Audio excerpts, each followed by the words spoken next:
Assalamualaikum warahmatullahi wabarakatuh. Alhamdulillahilladzi arsala rasulahu bil huda wa dinil haq liyudhhirahu 'alad dini kulli wa kafa billahi syahida. Asyhadu an la ilaha illallah wahdahu la syarika lah wa asyhadu anna Muhammadan 'abduhu wa rasuluh. Allahumma shalli wa sallim wa barik 'ala Muhammadin wa 'ala alihi wa ashabihi ajma'in. Sahabat inspiratif yang berbahagia, ikhlas. Apa itu ikhlas?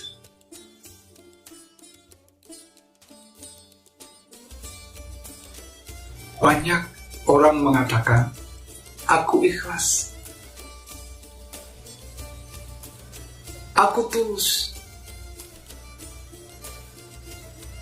Tetapi kita dapati di sebagian banyak orang cerita kemana-mana setelah dia berbuat baik atau beribadah. Bisa jadi mereka hanya sekedar cerita biasa, tapi boleh jadi mereka bercerita supaya diketahui orang banyak akan perbuatan baik atau ibadahnya.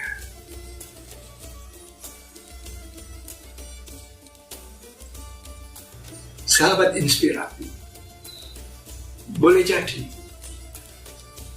di antara kita sudah merasa ikhlas ketika dia melakukan perbuatan baik.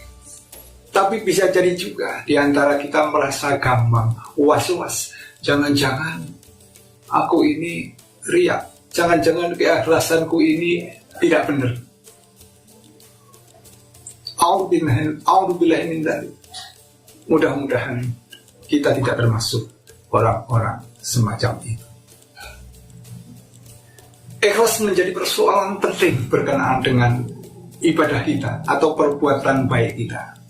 Karena itu menyangkut apakah diterima oleh Allah Subhanahu wa Ta'ala tidak, berpahala atau tidak, atau jangan-jangan justru menjadi perbuatan yang sia-sia karena keikhlasan yang keliru itu. Sahabat inspiratif yang berbahagia,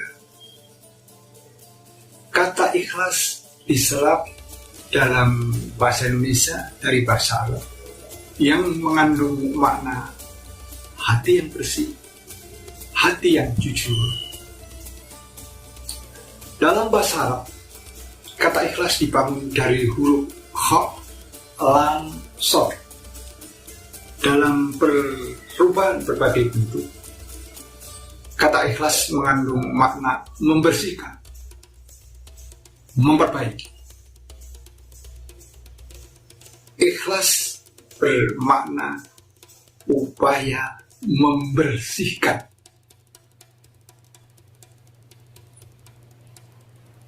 Mari kita ambil satu ilustrasi. Mudah-mudahan dengan ilustrasi ini kita dapat mencapai kejelasan tentang makna ikhlas itu dengan lebih baik.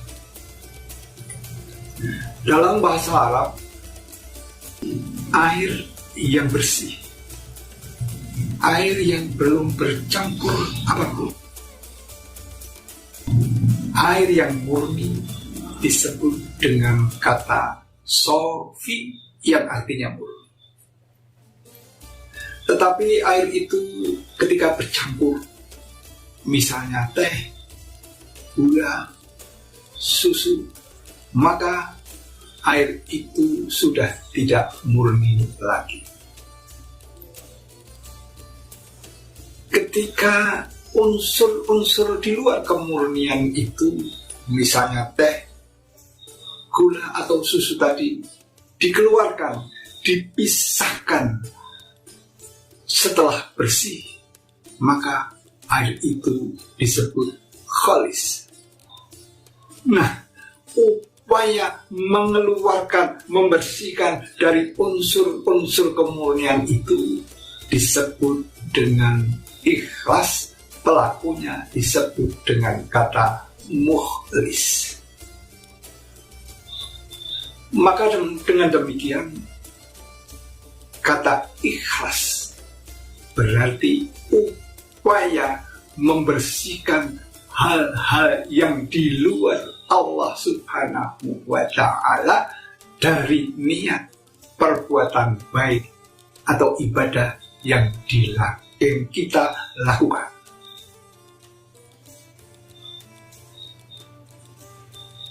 Unsur-unsur yang merusak kemurnian niat kita itu kita upayakan untuk kita keluarkan. Kita keluarkan, kita pisahkan dari niat yang murni kecuali kepada Allah Subhanahu wa Ta'ala. Upaya memurnikan itu disebut dengan kata ikhlas. Sahabat inspiratif, rupanya sudah menjadi potensi dasar manusia. Mereka selalu diganggu dengan hal-hal selain Allah Subhanahu wa Ta'ala dalam perbuatannya. Baik itu dilakukan secara sadar ataupun tidak. Maka perintah Allah di dalam Al-Quran, wa ma umiru illa liya'budullaha mukhlisina lahuddin. Tidak diperintahkan kepada kalian kecuali beribadah dengan ikhlas hanya kepada Allah Subhanahu wa Ta'ala.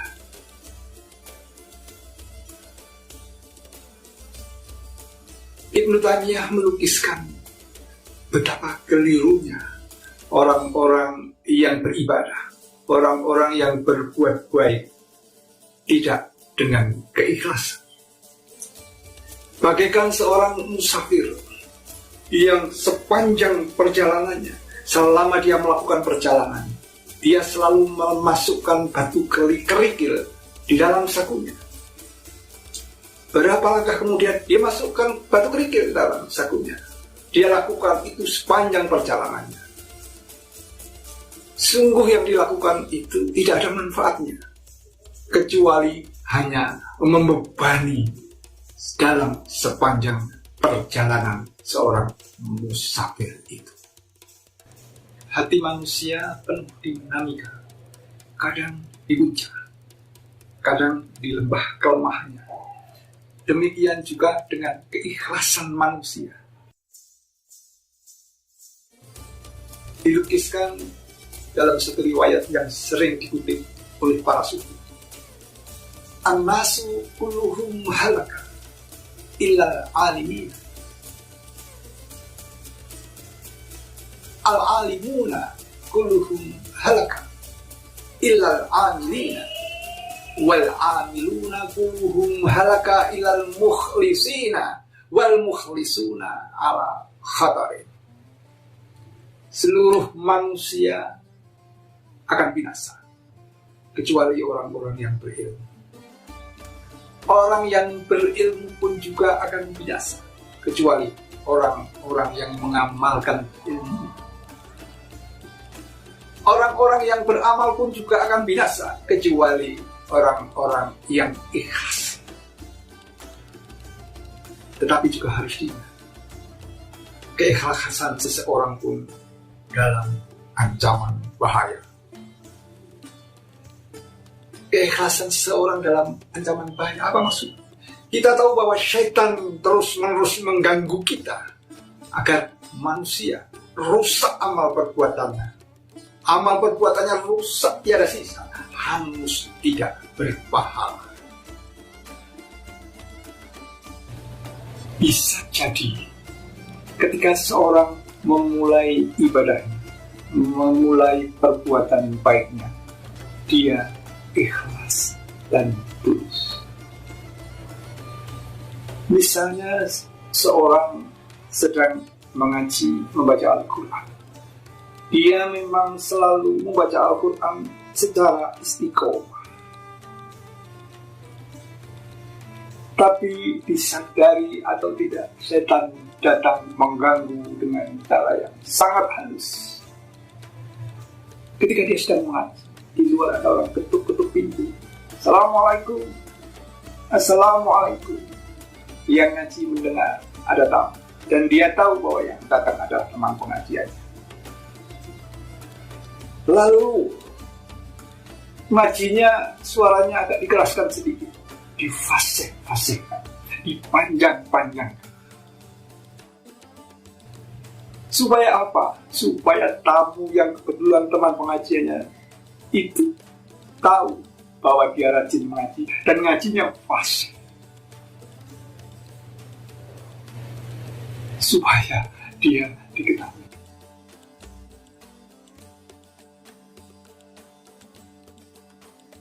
Bisa jadi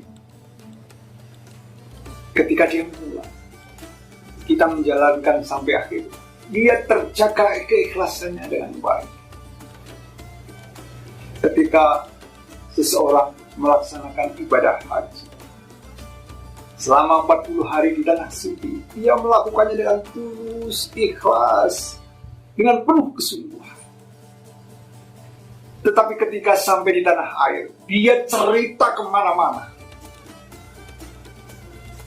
Aku waktu di Lombok, aku waktu Toa, aku waktu Sa.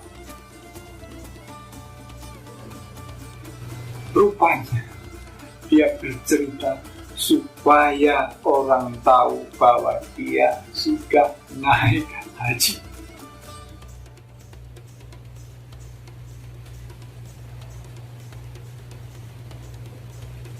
Disadari atau tidak, seringkali ucapan kita melunturkan keikhlasan kita. Saya kalau buka puasa sunnah selalu makan kurma 3 biji. Memang orang ini tidak cerita tentang dia puasa sunnah apa tidak, dia rajin puasa sunnah apa tidak. Orang dia cerita tentang buka dengan kurma. Tapi bisa jadi orang ini sebetulnya ingin mengatakan pada lawan bicaranya bahwa dia orang yang rajin menjalankan puasa sunnah. Sahabat inspirasi, lawan kata dari kata ikhlas adalah riya. Berbuat baik, beribadah bukan karena Allah, tapi supaya diketahui banyak orang. Hanya motifnya, supaya kelihatan pintar, supaya kelihatan kaya, supaya dihargai orang, supaya disegani orang. Namun tidak disadari bahwa seluruh perbuatan baiknya itu hangus, tidak berpahala sama sekali. Padahal keikhlasan mutlak diperlukan dalam setiap perbuatan baik atau di dalam ibadah. Dalam satu hadis qudsi yang diriwayatkan oleh Muslim, Ana aghna syuraka'i an syirki man amila amalan asyraka fihi ma'i ghairi taraktuhu wa syirka. Allah mengatakan, aku tidak suka dicampur, dipersekutukan dengan yang lain. Aku paling tidak suka itu. Barang siapa yang berbuat perbuatan yang bercampur dengan hal-hal lain selain Allah, perbuatan dengan mempersekutukan niat selain pada Allah, maka Allah bilang, Allah mengatakan, aku tinggalkan perbuatan baik beserta apa yang dipersekutukan denganku. Ini jelas sekali. Keikhlasan sangat diperlukan. Bercampur campur dengan hal-hal yang lain, niat-niat yang lain, kecuali hanya agar mendapatkan ridha Allah, agar mendapatkan pahala dari Allah saja. Selain itu, amal perbuatan baik, ibadah yang dilakukan itu sia-sia belaka. Sahabat inspiratif yang berbahagia, mudah-mudahan kita termasuk orang yang terpelihara keikhlasannya. Mudah-mudahan kita diselamatkan dari watak riya yang mengganggu amal perbuatan kita. Mudah-mudahan kita termasuk golongan orang-orang yang disebut di dalam Al-Quran sebagai orang yang mukhlisin, orang yang ikhlas dalam perbuatannya. Mudah-mudahan kita termasuk orang yang diangkat derajatnya sebagaimana orang soleh diangkat derajatnya di sisi Allah Subhanahu wa Ta'ala. Semoga bermanfaat. Billahi sabilil haq, istabiqul khairat.